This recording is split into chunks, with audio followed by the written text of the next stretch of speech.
पापांकुशा एकादशी व्रत कथा। आश्विन शुक्ल एकादशी। धर्मराज युधिष्ठिर कहने लगे कि हे भगवान, आश्विन शुक्ल एकादशी का क्या नाम है? अब आप कृपा करके इसकी विधि तथा फल कहिए। भगवान श्री कृष्ण कहने लगे कि हे युधिष्ठिर, पापों का नाश करने वाली इस एकादशी का नाम पापांकुशा एकादशी है। हे राजन, इस दिन मनुष्य को विधिपूर्वक भगवान पद्मनाभ की पूजा करनी चाहिए। यह एकादशी मनुष्य को मनवांछित फल देकर स्वर्ग को प्राप्त कराने वाली है।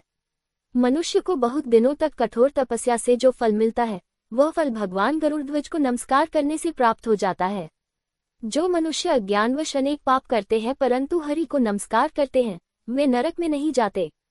विष्णु के नाम के कीर्तन मात्र से संसार के सब तीर्थों की पुण्य का फल मिल जाता है।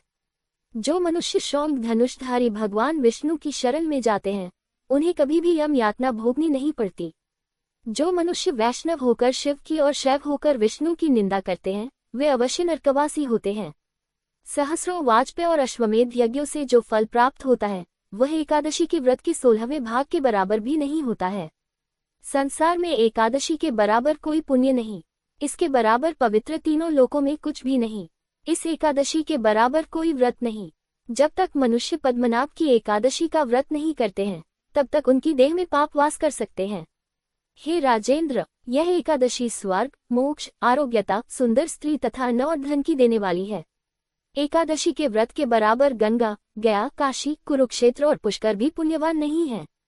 हरिवासर तथा एकादशी का व्रत करने और जागरण करने से सहज ही में मनुष्य विष्णु पद को प्राप्त होता है।